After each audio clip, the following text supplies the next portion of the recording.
Hey everybody, doing this, putting this video together for this disc brake conversion, but you'll see it.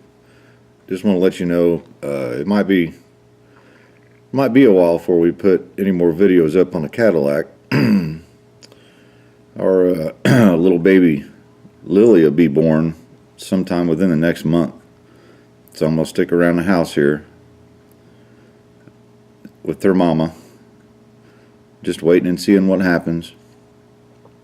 Now I might, if we get a video in between now and then, it'll be a short one, but I'll see what I can do. I appreciate you guys watching. After you watch this one, go back and watch the other two, and you'll see everything that I did in pretty much 6 days. It was a lot of work. Well, we'll see you guys hopefully not too long in the near future. Bye. Alright, start of a new video. Got my frame rails, everything port 15. Now all I did was use a wire brush and a scraper. Scraped everything loose off of it, wire brushed it just as good as I could.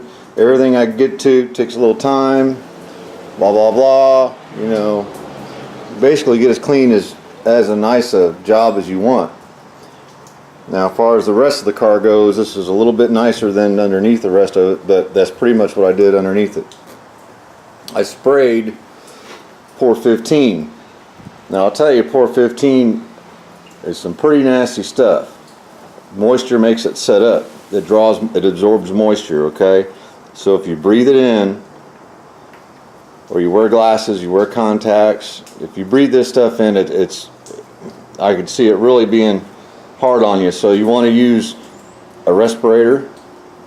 You want to mask everything off. You don't want it on because it ain't coming off.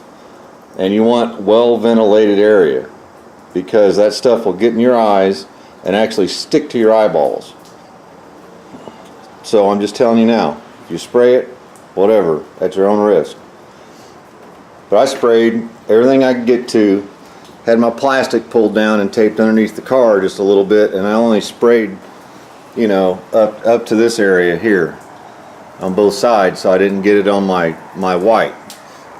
So this morning, I did that last night. This morning, I got out here and I just got me a brush, crawled up inside there, did around the frame rails and detailed it all out with a brush, and then touched up some places that, of course the door was shut because it started raining and it was windy, and I had it cracked, so I had my ventilation like I was telling you, but I didn't have the light. So just went over everything I missed and kind of recoated all the major areas, and it looks nice. Except for right there. I missed a spot. That's okay.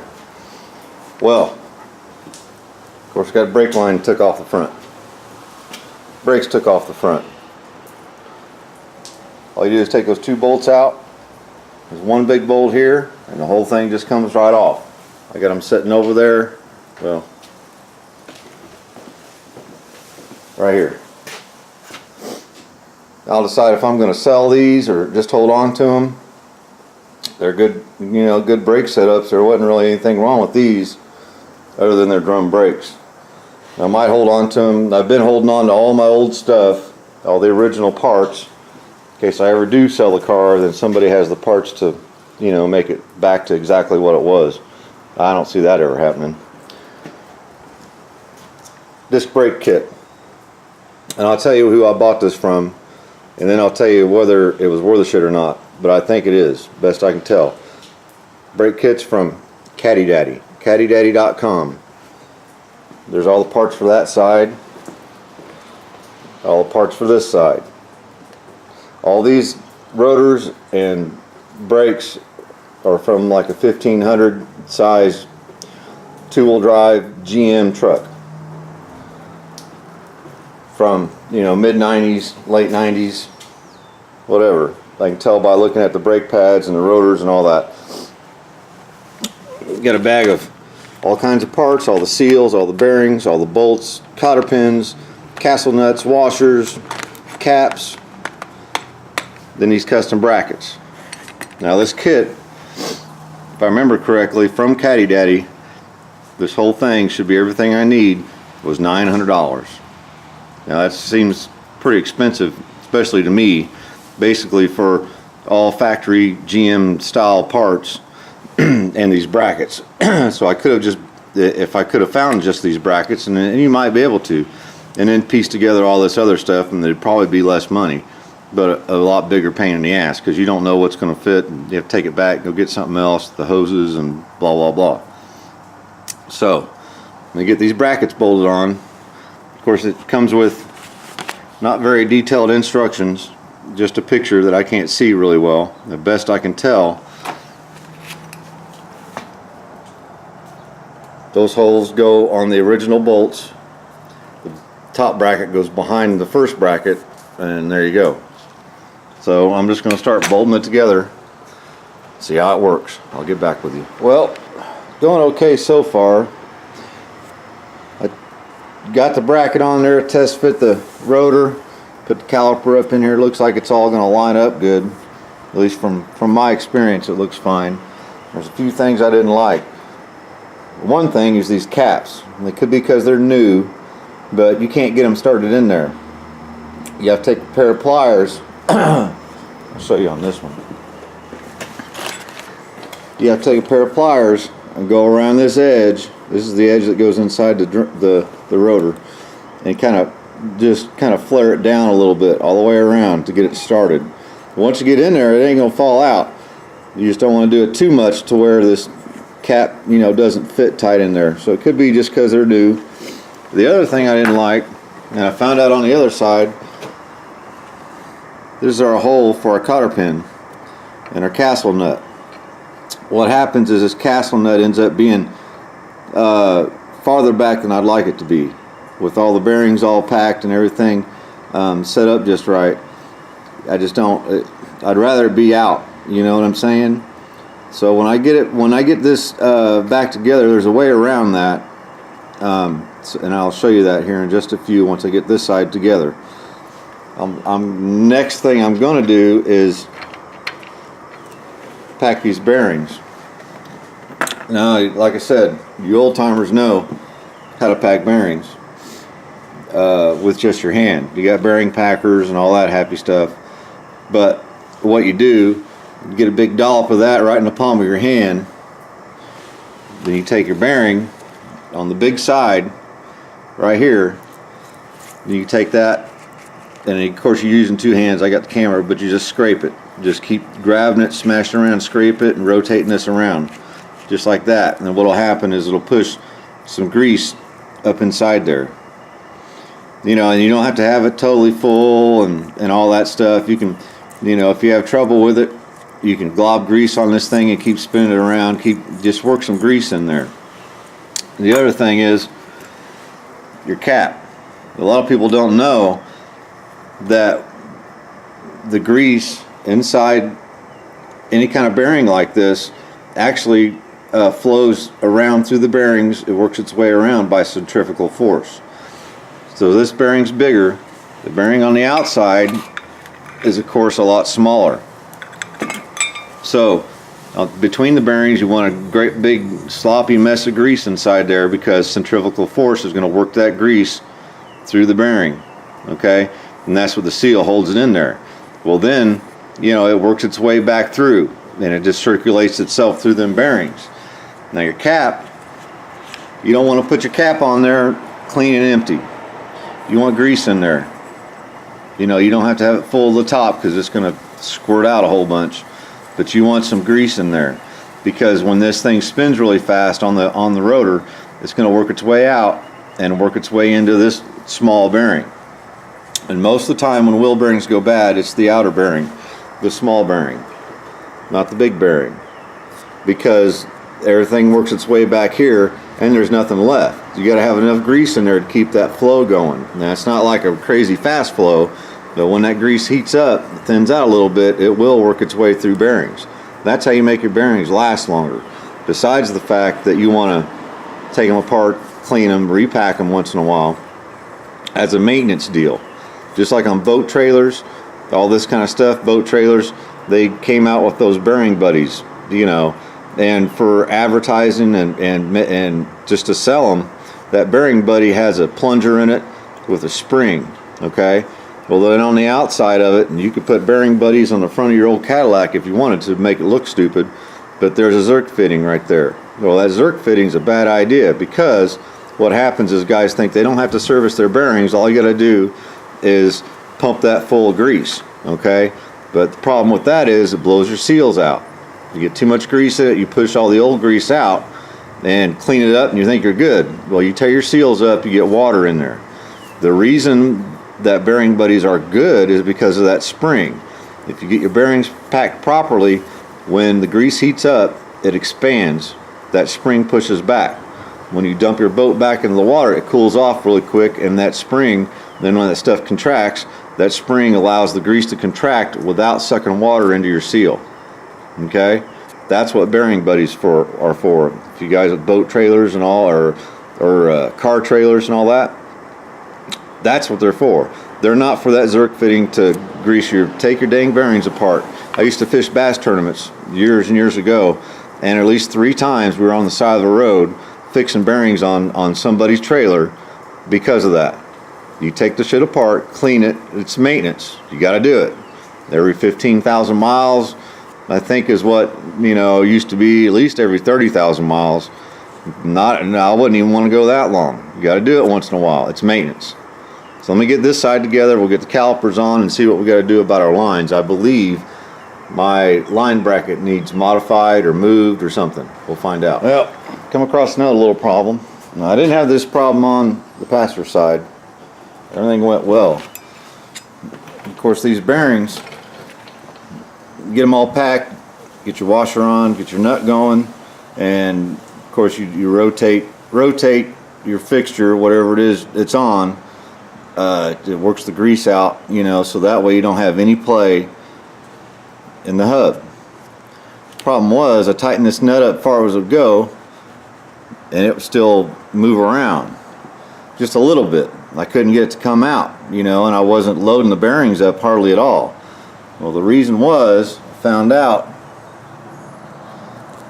right after these threads stop, there's the part of the spindle where the bearing rides on.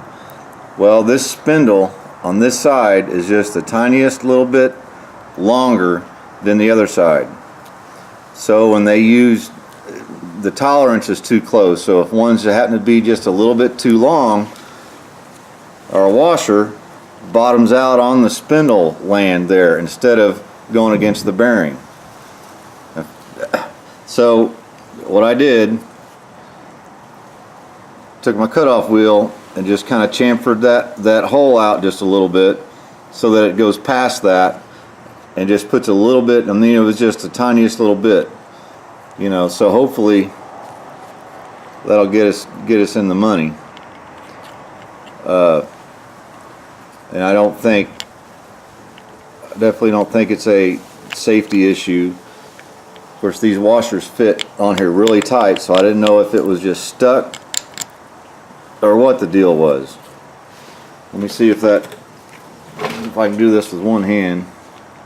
Let's see if that takes care of our problem. Then I'll show you the deal with the cotter pin really quick.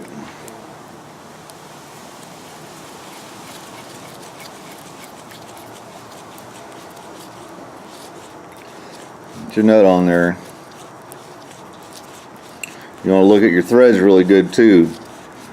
It's a 1962 thread, so you never know if somebody's boogered something up. Yeah, just that right there took care of it. So you don't want to, you know, really crank down on this thing. You just want to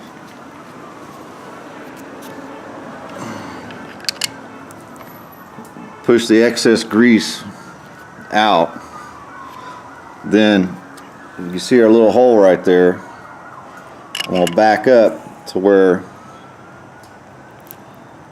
that's lined up right there, and that nut, you know, it's not going to be tight. We don't want to tighten it to the next thing and just grab it. Make sure you don't have any play. Make sure nothing's dragging. You want to have a little bit of load on those bearings, just a little bit. So let me show you the deal with the. So you put the cotter pin in, and if you can see that head just barely catches. It just barely catches that castle nut to keep it from turning. So what I'm going to do, put it in upside down. It doesn't matter how you put them in, upside down or right side up. What I'm going to do,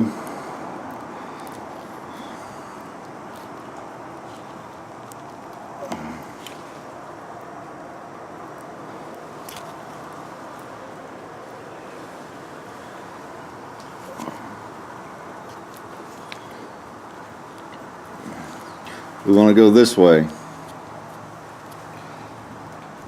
If it went in far enough, we could go this way like this the normal way. But what I'll do is I'll take a hammer and a screwdriver and I'll shove this, knock this in. That way this end is all the way inside that groove. Then I'll shove it all the way back and I'll trim it up just inside this hub so that the cap doesn't touch it. Then I'll leave this here. That make sure it's going to stay there. Then that nut won't turn. It won't loosen up. Do you know? Alright, let me get this back together. Well, there we go. Disc brakes on. Brake lines ran.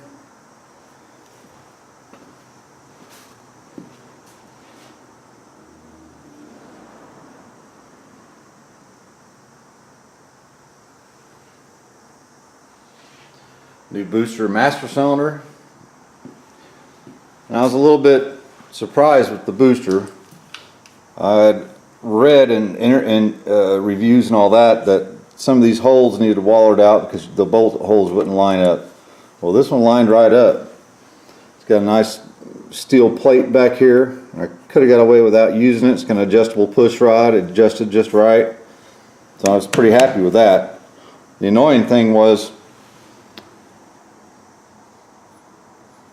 a really small brake line here for the rear brakes and a great big one for the front. But I really think that's a part of the whole conversion to balance the system out. You know, so I just use adapters on both of them.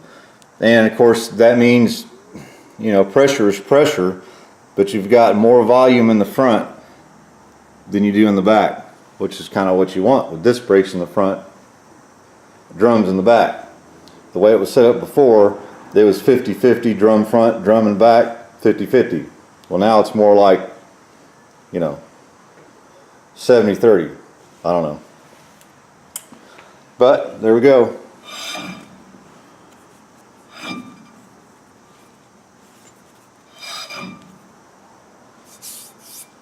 So we'll see.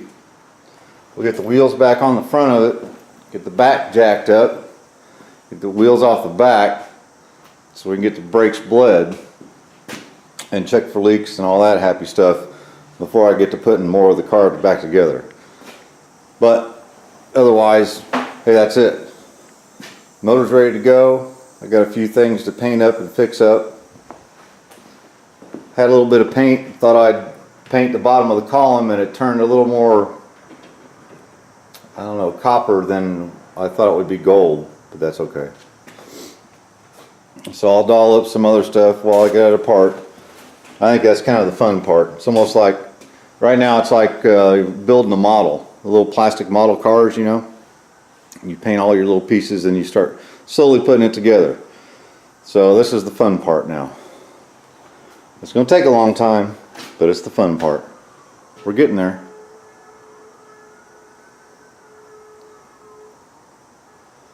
And by the way, I would do a little video on flaring brake tubing, whatever kind of tubing you want, if you guys are interested. Right now I've got my old junkie set that I've had since I was 18, and that's just, I'm 47 this Sunday here in a couple days.